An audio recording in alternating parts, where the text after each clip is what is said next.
En esta sesión trabajaremos con mayor profundidad un tema de geometría, referente a la construcción de triángulos y cuadriláteros, así como la aplicación en algunos casos de criterios de congruencia. Les recomendamos tener cerca de ustedes hojas reutilizables, transportador, regla, compás. Las hojas reutilizables, así como el compás y la regla, les serán de utilidad en esta sesión, ya que aprenderemos a construir cuadriláteros e identificaremos algunas características tanto de este tipo de figuras como de los triángulos. Analicemos el siguiente ejemplo, en el que podemos observar la construcción de un cuadrilátero, junto con la obtención de los ángulos interiores de triángulos y cuadriláteros. Don Miguel trabaja en una vidriería. Hace unos días, un cliente le solicitó realizar 20 piezas de espejos cuadrados para colocarlos en su sala. Para no equivocarse al realizar los cortes, Don Miguel primero hizo un boceto, es decir, un esquema en papel, para después replicarlo en el vidrio. Alumnas y alumnos, les sugerimos anotar las siguientes preguntas para reflexionar. ¿Cuánto deben medir los ángulos internos de la figura para que sea un cuadrado? ¿Qué figura deberá tomar como base para construir el cuadrado? Primero contestemos la segunda pregunta. Don Miguel puede utilizar un círculo e inscribir el cuadrado dentro de este, es decir, que los vértices del cuadrado queden sobre la circunferencia, como pueden ver en la figura. A Don Miguel no le especificaron la medida de los espejos. El cliente solo le comentó que los quería de un tamaño regular, para que lucieran bien en su sala, por lo que Don Miguel decidió realizar su circunferencia con un radio de 10 centímetros. Vamos a replicarlo para construir el cuadrado. Alumnas y alumnos, les sugerimos usar un compás. En este caso trazaremos una circunferencia con un radio de 10 centímetros. Para construir el cuadrado, Don Miguel ha utilizado su regla, trazando un diámetro de forma vertical, pues sabe que el diámetro es el segmento de recta que pasa por el centro del círculo, tocando dos puntos de la circunferencia. Al primer punto lo nombraremos A y al segundo punto lo representaremos con la letra C. Después trazó otro diámetro perpendicular al primero, lo que formó 4 ángulos de 90 grados en el centro del círculo. A los ángulos que se formaron entre las rectas perpendiculares se le conoce como ángulos centrales. Al punto que se encuentra en la parte izquierda lo llamaremos B y al de la derecha D. Ya casi está terminado el cuadrado. Ahora solo uniremos los puntos A con B, B con C, C con D y por último D con A. Ya que tenemos el cuadrado y para dar respuesta a la primera pregunta, ¿cuánto deben medir los ángulos internos de una figura para que sea un cuadrado? Debemos analizar las siguientes características del cuadrado. Esta figura tiene lados paralelos 2 a 2. El cuadrado es un caso especial del rectángulo, ya que es un rectángulo equilátero.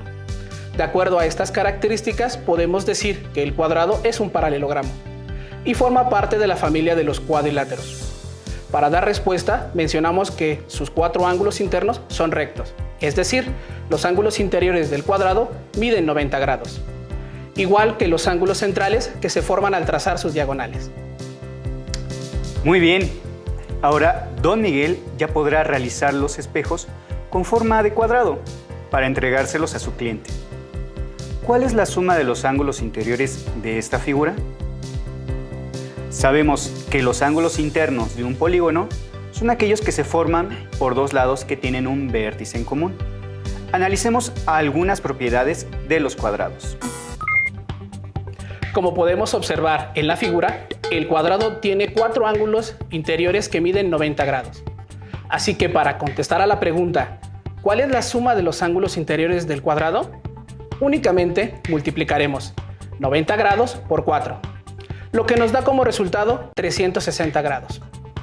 Alumnas y alumnos, ¿cómo podríamos encontrar esta suma si no conociéramos la medida de los ángulos interiores? Podemos dividir el cuadrado en triángulos. Si trazamos una diagonal dentro del cuadrado, ¿en cuántos triángulos quedará dividido? Muy bien, en 2 triángulos, y como hemos estudiado, la suma de los ángulos interiores de cualquier triángulo es 180 grados. Por lo que, para encontrar la suma de los ángulos interiores del cuadrado, solo multiplicaremos 180 grados por 2, que es igual a 360 grados. Con el ejemplo anterior, pudimos analizar la construcción de un cuadrilátero. Ahora analicemos el siguiente caso. A Sofía le pidieron que construyera un papalote en forma de rombo y que utilizara las siguientes medidas. Su diagonal mayor debe medir 50 centímetros y su diagonal menor será de 30 centímetros. La pregunta es, ¿cuál será la suma de los ángulos interiores del papalote? Les sugerimos, alumnas y alumnos, que anoten las principales características del rombo para que las tengan presentes. Atención en la siguiente imagen. El rombo, al igual que el cuadrado, tiene 4 lados con la misma longitud. Los lados opuestos son iguales y paralelos. Por ello, también es un paralelogramo. Sus diagonales se intersecan formando 4 ángulos de 90 grados. Aunque a diferencia del cuadrado, sus ángulos internos son iguales 2 a 2. Ahora encontremos la suma de los ángulos interiores del papalote. ¿Cuántos triángulos se pueden formar dentro del rombo al trazar una de sus diagonales? Muy bien, 2 triángulos, por lo que para encontrar la suma de los ángulos interiores del papalote, multiplicaremos 180 grados por 2, lo que es igual a 360 grados. Analizando esta situación podemos determinar que la suma de los ángulos interiores de cualquier cuadrilátero siempre será 360 grados. Ya que conocemos algunas características del rombo, veamos lo que tiene que hacer Sofía para trazar su papalote. Para trazar un rombo, cuando se conocen las medidas de sus diagonales, se realiza lo siguiente. Se traza un segmento de B, la medida de la diagonal mayor. En este caso será de 50 centímetros. Después se traza la mediatriz del segmento AC. Y con centro en el punto medio de AC se trazan 2 arcos de circunferencia que intersequen a la mediatriz en 2 puntos, cuyo radio mida la mitad de la diagonal menor. En este caso, el radio es de 15 centímetros. Finalmente, se unen los puntos A y C con los puntos en los que los arcos cortan a la mediatriz para formar el rombo ABCD. Muy bien. Después de construir un cuadrado y un rombo a partir de distintas informaciones, les propongo los siguientes retos, para que los realicen en alguna de las hojas de reuso que les sugerimos tener a su disposición. Primer reto, construyan un triángulo equilátero únicamente doblando el papel. Segundo reto, usando únicamente un compás y una regla, construyan un cuadrado. Muy ingenioso, profesor. ¿Sabes? Ahora me viene a la mente un dato que me gustaría compartirles. Los griegos, los egipcios y en general las culturas antiguas fueron grandes geómetras, sin contar con todos los instrumentos que hoy en día conocemos. Aún así, aportan una cantidad significativa de conocimiento matemático y geométrico. ¡Qué interesante! Y seguramente se preguntarán cómo lo hacían para trazar un triángulo. Por ejemplo, el triángulo equilátero, que les mostraré cómo podemos hacerlo con una hoja de papel. Preparen su hoja y vayan siguiendo cada uno de los pasos. Primero, doblaremos de la siguiente forma la hoja.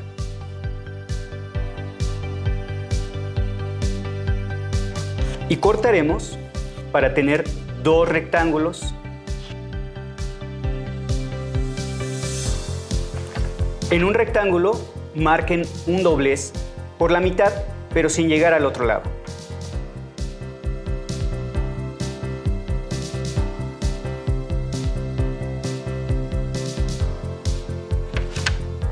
Tomamos la esquina del rectángulo y la doblamos hasta el lugar donde se encuentra el doblez, cuidando que llegue hasta la esquina opuesta a la que tomamos.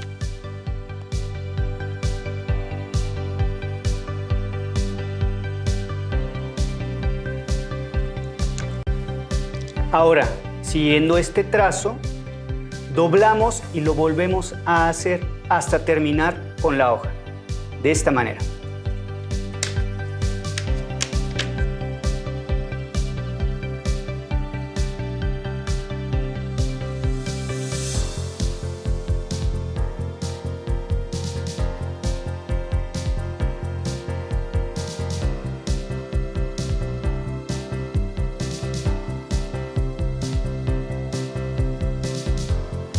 Y observen que tenemos un triángulo equilátero. Bien, profesor, y seguramente se estarán haciendo dos preguntas respecto a esta construcción. ¿Por qué al hacer estos dobleces obtenemos un triángulo equilátero? Y también, ¿siempre se obtiene un triángulo equilátero sin importar el tamaño de la hoja? Para responder a estas preguntas, observemos detenidamente los pasos que realizaremos y describiremos las medidas y figuras que obtenemos. Primero, recortamos una hoja con forma rectangular, como la que se muestra. A continuación, marcamos por la mitad. Al hacer esto, podemos observar la siguiente característica. Las esquinas nos dan un ángulo de 90 grados. Después, tomamos una de las esquinas de la hoja y la doblamos hasta que coincida con la marca que habíamos hecho, y que este trazo llegue hasta la otra esquina. Observen que, al utilizar el transportador, encontramos la medida de este ángulo, que es de 30 grados. Muy bien, profesor. Con esta información obtenemos un dato importante, ya que podremos conocer otro ángulo que resulta fundamental porque a partir de ahí doblamos y obtenemos el triángulo equilátero. Veamos de qué estoy hablando. Observen el triángulo. De este ya contamos con dos datos. La medida de este ángulo, que es de 90 grados, porque corresponde a la esquina de la hoja. Con este otro ángulo lo medimos con el transportador y obtenemos 30 grados. Ahora respondan, ¿este ángulo cuánto mide? Esto lo podemos calcular ya que la suma de los ángulos internos de un triángulo es igual a 180 grados. La suma de los ángulos ya conocidos es de 120 grados y para que se cumpla la igualdad faltan únicamente 60 grados, que corresponden a la medida del ángulo que nos faltaba. Es correcto, profesor. Pero eso no garantiza que el triángulo que resulta después de seguir doblando sea un triángulo equilátero. Como ya saben, un triángulo equilátero tiene todos sus ángulos y lados iguales. Es verdad, profesor. Continuemos observando en la diapositiva para poder comprobar que obtenemos un triángulo equilátero. El paso que sigue consiste en doblar la hoja siguiendo este doblez, hasta hacer coincidir la esquina con el borde de la hoja, así como se ve en la diapositiva. Como observan, ya tenemos un triángulo y el único dato que tenemos es que este ángulo mide 60 grados, ya que hicimos el doblez considerando este ángulo.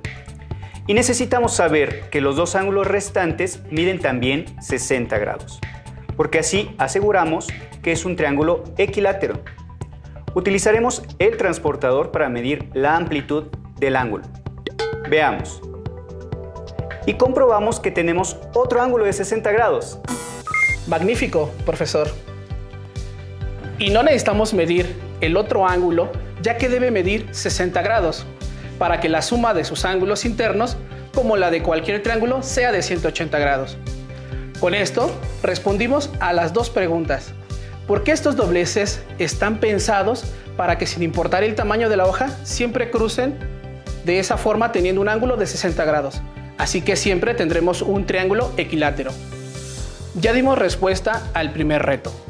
Ahora, vayamos con el segundo.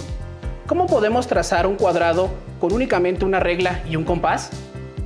Para poder efectuar esta construcción debemos recurrir a las características del cuadrado. ¿Pueden enumerarlas conmigo? 1. Todos sus lados miden lo mismo. 2. Sus lados son paralelos 2 a 2. 3. Todos sus ángulos internos miden 90 grados. Con esto podemos comenzar a trazarlo. Primero, y lo más complicado, es resolver qué tenemos que hacer para formar un ángulo de 90 grados, sin utilizar el transportador o las escuadras. Hay muchas formas, doblando una hoja de papel, con una cuerda y un peso al final de ella, o con un nivel de burbujas, como lo hacen en las construcciones. Pero en este caso, como solo disponemos de un compás y una regla, utilizaremos el siguiente procedimiento. Seguramente hay entre ustedes, alumnas o alumnos, alguno que conoce esta técnica. Desde casa, sigan los pasos y tracen su propio cuadrado. Primero, trazamos un segmento de recta. A continuación, colocamos el compás en uno de los extremos y trazamos una circunferencia, cuyo radio sea mayor a la mitad del segmento de recta. Con la misma medida que tenemos en el compás, trazamos otra circunferencia, apoyándonos en el otro extremo del segmento de recta. Como observan, las circunferencias se intersecan en dos puntos. Trazamos una recta que cruce ambos puntos, la cual representa la mediatriz del primer segmento. Por lo tanto, se forman ángulos de 90 grados. Muy bien, profesor. Así podremos trazar un ángulo de 90 grados, que es indispensable para poder hacer un cuadrado. Observen, ya tenemos construido el ángulo de 90 grados que hicimos, como se mencionó anteriormente. Con el ángulo recto trazado, solo necesitamos conocer la medida del cuadrado que queremos construir. En este caso, utilizaremos esta medida, X. Con el compás tomamos la medida, nos apoyamos en el vértice del ángulo de 90 grados y trazamos una circunferencia. Marcamos dos puntos en las intersecciones de la circunferencia, con los lados del ángulo de 90 grados. Con esto ya tenemos dos lados del cuadrado.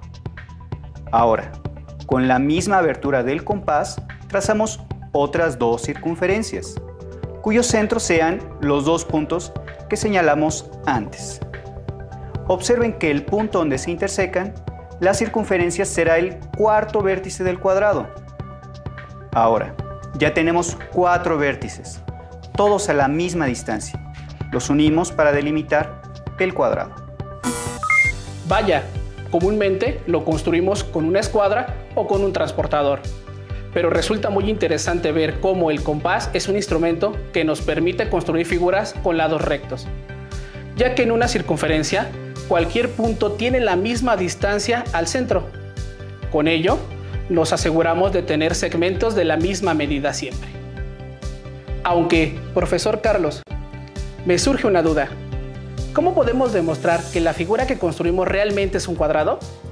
Tienes razón, porque hay figuras que a simple vista aparentan tener una forma, pero al momento de tomar medida resulta no ser lo que aparentan. Profesor, creo que tengo en mente la forma en que podemos demostrar que esta figura es un cuadrado. Veamos la construcción y anotemos sus características. Primero, de esta figura sabemos los siguientes datos. Por la construcción que hicimos, sabemos que el primer ángulo que trazamos mide 90 grados. También los lados miden lo mismo, porque están construidos utilizando el compás y todas representan radios de la misma medida, lo que garantiza que mide lo mismo. Aparentemente ya podemos afirmar que es un cuadrado, por tener todos sus lados iguales, pero sabemos que un rombo también tiene sus lados iguales, por lo que tenemos que demostrar que estos ángulos miden 90 grados. Me parece útil trazar un segmento de recta auxiliar para observar un detalle que me llama la atención. Así podemos ver dos triángulos que son congruentes. Vean que dos de sus lados son de la misma medida y al lado que representa la diagonal del cuadrado lo nombramos Y, que es el mismo para ambos triángulos. Así, de acuerdo al criterio lado, lado, lado, estos triángulos son congruentes, por lo que el ángulo opuesto al de 90 grados también mide 90 grados. Excelente, profesor. Ya utilizamos un criterio de congruencia de triángulos para demostrar que la figura que trazamos es un cuadrado. Permítame mencionar que otro criterio de congruencia que podrían utilizar es el criterio lado, ángulo, lado, ya que en este caso los triángulos tienen dos lados iguales y además el ángulo entre ellos mide 90 grados. En ambos casos, observen, este triángulo es uno en los que quedó dividido el cuadrado. Como sabemos, tienen un ángulo que mide 90 grados y también sabemos que tienen dos lados que miden lo mismo, X. Con esto sabemos que se trata de un triángulo isósceles. Por lo tanto, los otros dos ángulos deben medir lo mismo y los nombraremos ángulos W. Ya sabemos que la suma de los ángulos del triángulo debe ser 90 grados más W igual a 180 grados. Sumamos los términos semejantes y obtenemos 90 grados más 2W. igual a 180 grados. Aplicamos la propiedad de igualdad, restamos 90 grados en ambos lados, obtenemos 2W igual a 90 grados. Procedemos a dividir entre 2 ambos miembros y obtenemos que W es igual a 45 grados. Es magnífico encontrar estas respuestas, profesor, porque con este dato podemos confirmar que al tener dos triángulos como estos, tenemos la comprobación de que la figura es un cuadrado, ya que la suma de los ángulos de los triángulos 45 más 45 grados es de 90. Aprovecharé para precisar que la suma de los ángulos internos de los cuadriláteros es de 360 grados. O también lo podemos demostrar sabiendo que, por tener 4 ángulos de 90 grados, al multiplicar obtenemos 360 grados.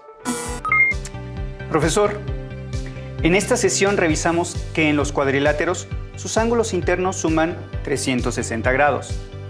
Además, trazamos triángulos y cuadrados mediante diversos procedimientos, sin utilizar el transportador, utilizando los criterios de congruencia de triángulos, y demostramos que, efectivamente, habíamos construido un cuadrado. Así es, el tiempo de esta sesión ha concluido. Estuve muy contento de trabajar una vez más con ustedes.